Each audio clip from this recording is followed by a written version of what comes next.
Salut internet. Je regardais un petit peu mes anciennes vidéos dernièrement et je me suis souvenu à quel point j'avais adoré vous parler des survivants d'îles désertes ou des expéditions qui ont changé l'histoire, mais celle qui m'a le plus marqué reste les disparitions inexpliquées. Je sais pas vous, mais une histoire étrange, mystérieuse, dont on connaît pas la fin, m'intrigue en général beaucoup plus. Alors aujourd'hui, j'ai voulu me replonger dans cet univers en vous présentant cette fois-ci 7 cas de personnes célèbres qui ont disparu sans laisser de traces.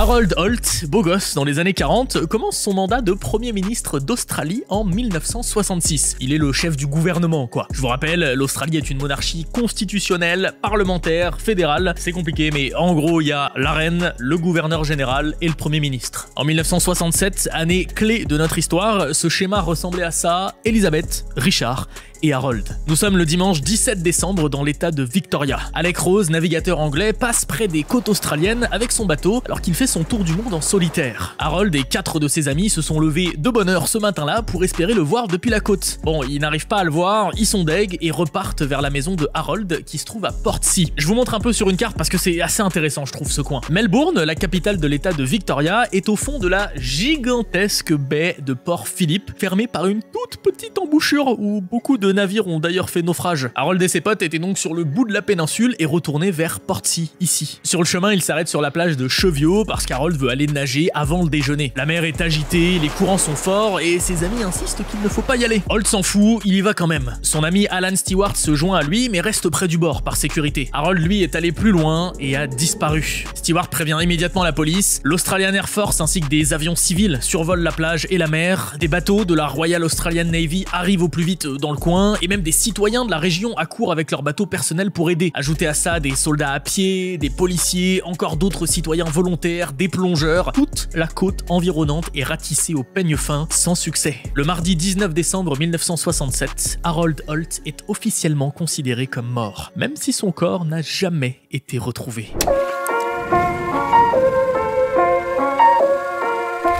60 ans de mystère autour de la disparition d'un des plus célèbres auteurs français. Le papa du Petit Prince était pilote. Pendant la Seconde Guerre mondiale, il n'arrêta pas de faire des allers-retours entre la France et les États-Unis pour désespérément convaincre les Américains de déclarer la guerre à l'Allemagne. Le dernier jour où on a vu Antoine vivant, c'est le 31 juillet 1944. À bord d'un Lockheed P-38 Lightning, il décolle à 8h35 de Bastia. Il a environ 6 heures de carburant et a pour mission de faire des photos de la vallée du Rhône et de la Provence pour un débarquement prévu le 15 août. Malheureusement, Antoine ne reviendra jamais de cette mission. Et puis, pendant des décennies, des théories folles se font entendre. Différents pilotes allemands revendiquent le fait de l'avoir abattu. Certains pensent qu'il s'est fait capturer par les troupes ennemies. Et un jour, le 7 septembre 1998, surprise, un pêcheur retrouve au fond de sa drague une gourmette en argent en pleine Méditerranée sur laquelle est gravé le nom Antoine de Saint-Exupéry. Je sais pas si vous vous rendez compte de la probabilité du truc, de faire passer sa drague pile poil à cet endroit-là et de remonter un truc avec clairement marqué le nom d'Antoine et pas juste un bout de métal random de la carcasse de l'avion. C'est plus une aiguille dans une botte de foin là, c'est une gourmette au milieu de la mer Méditerranée. 2 ans plus tard, un plongeur trouve dans le même coin un morceau du train d'atterrissage gauche d'un avion et des bouts de carlingue. Finalement, l'avion est remonté à la surface en 2003 et est formellement identifié comme étant celui d'Antoine. Et même là, les théories ne s'arrêtent pas. A-t-il survécu au crash? S'est-il fait tirer dessus par un ennemi? A-t-il peut-être mis fin à ses jours?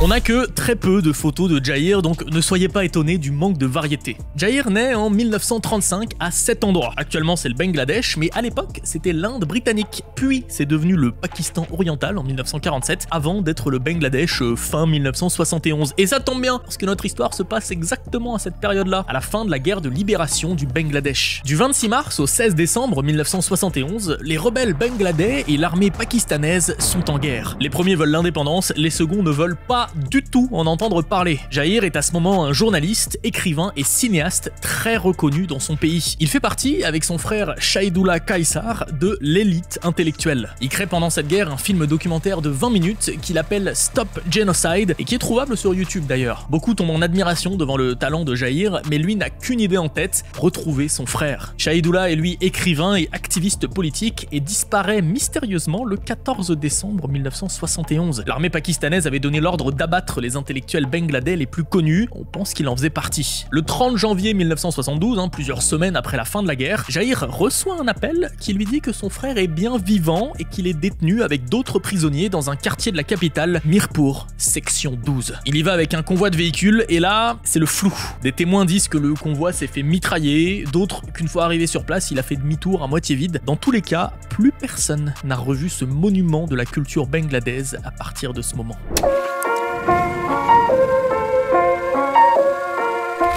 Assez du XXe siècle, messieurs dames. J'ai envie de vous présenter la famille portugaise Corte Real. Et pour ça, direction le 15e et 16e siècle. Le papa déjà, João Vaz, qui fait 2 voyages dans les années 1470 vers le nord-ouest de l'Atlantique. Et ses 3 fils, Miguel, dont il n'existe aucune représentation, Vasco, dont il n'existe aucune représentation, et Gaspard, dont la seule représentation est cette statue le long de cette autoroute canadienne. Donc écoutez, le plus simple, c'est de faire jouer un petit peu notre imagination. Voici Miguel, Vasco et Gaspard. En 1500, Gaspard navigue jusqu'au Groenland, terre inconnue des Portugais. Quand il revient au pays, il demande direct à repartir. Cette fois-ci, son frère Miguel se joint à lui car il finance une partie des expéditions. Les 2 frères ont un accord, toute terre trouvée est divisée entre eux deux. Avec 3 navires, ils traversent l'Atlantique et débarquent sur ce que les historiens pensent être la région du Labrador et l'île de Terre-Neuve. Gaspard continue un petit peu vers le sud et Miguel, lui, rentre au pays avec 2 bateaux. Et depuis, plus aucune nouvelle du frangin. En 1502, Miguel et 3 navires reprennent la route vers le Labrador à la recherche de Gaspard. Une fois sur place, ils se séparent pour couvrir plus de surface et se donnent rendez-vous au même endroit le 20 août. Et devinez quel bateau n'est pas au rendez-vous le 20 août? Et celui de Miguel. Les 2 autres rentrent au Portugal sans aucun Corte Real. 2 frangins disparus de la même façon. Et c'est pas tout les gars. Vous le savez, il y a un 3e frère, Vasco, qui demande à son tour au roi l'autorisation de monter une expédition pour sauver ses 2 frangins. Et pareil, il n'est jamais revenu. Bon, en même temps, il est jamais parti. Le roi a dit « Ok mec, tu peux envoyer 2 bateaux, mais sans toi, on va pas pousser le destin quand même. 2, ça suffit. »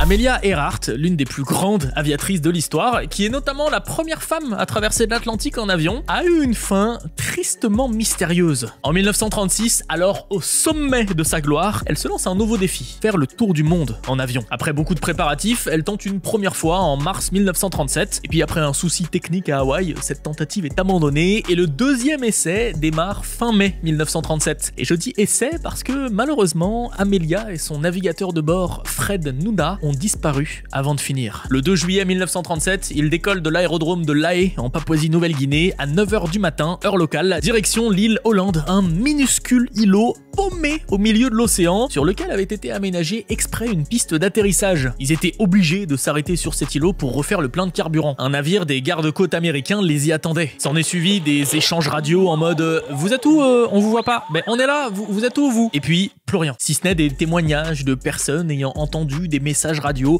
voire même du morse dans les environs. Des recherches ont lieu dans le couloir aérien où elle semblait se trouver et les théories s'enflamment au fil des années. Des ossements sont retrouvés à 650 km de là, sur l'atoll Nikumaroro. À l'époque, les scientifiques estiment qu'il s'agit d'un petit homme et se débarrassent des os. Bravo les mecs. En 2017, des anthropologues se basent sur les mesures de ces os pour dire que non les mecs, il y a quand même de fortes chances qu'il s'agisse d'une femme au gabarit similaire à Amelia. Je vous mets en description le lien vers un site qui regroupe toutes les trouvailles de chercheurs qui se sont rendus plusieurs fois sur place. Ils ont notamment trouvé des bouts de miroirs qui pensent venir d'un poudrier et même un couteau, et il est avéré qu'Amelia avait un couteau du même type. Bref, je viens de m'y perdre 2 heures sur ce site, c'est fascinant.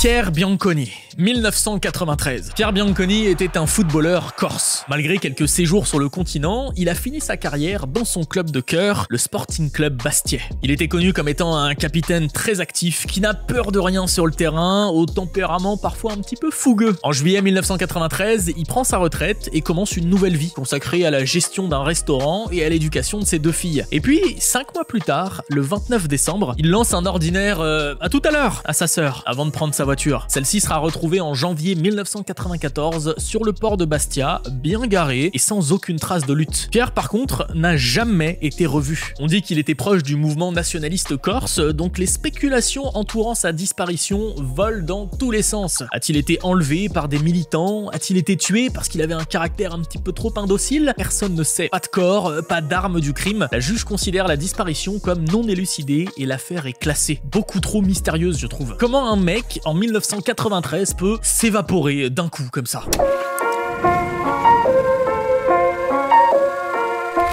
Nelson Rockefeller fut vice-président des États-Unis de 1974 à 1977. 13 ans avant sa nomination, il a dû faire face à la perte d'un de ses fils, Michael, dans des circonstances brumeuses. En 1961, Michael a 23 ans et est passionné d'anthropologie. Il s'est déjà rendu une fois sur la partie ouest de l'île de Nouvelle-Guinée, qui appartient à l'époque aux Pays-Bas, et il a tellement aimé l'endroit qu'il décide d'y revenir pour acheter des armes et des artefacts à une tribu locale, les Asmat. Le 17 novembre, il se trouve sur un bateau avec René Vassing, un anthropologue belge, et 2 guides. L'embarcation longe les côtes de l'île quand elle se retourne brusquement, à plusieurs kilomètres du rivage. Les guides nagent chercher du secours, mais René et Michael continuent de dériver. 2 jours plus tard, Michael tente sa chance et part à la nage vers la côte, distante de quasi 20 km. René est lui sauvé le lendemain. Vous le sentez venir, c'est la dernière fois qu'on a entendu parler de Michael. Sa disparition fait l'effet d'une bombe aux États-Unis et les théories fusent très rapidement. S'est-il noyé? A-t-il réussi à rejoindre la côte avant de se faire tuer et manger par une tribu locale cannibale? Des journalistes et même un détective privé engagé par la famille se rendent sur place dans les années qui suivent. Plusieurs témoignages racontent que les villageois d'Osdjanep, le village le plus proche du naufrage, l'auraient capturé à son arrivée au rivage, tué, puis mangé pour se venger de soldats néerlandais qui avaient assassiné des membres de la tribu quelques années plus tôt. Et puis il y a quelques années, un choc. Sur un des films tournés sur place quelques années après sa disparition, personne ne s'était rendu compte que parmi les centaines d'Asmat pagayant de toute leur force, un caucasien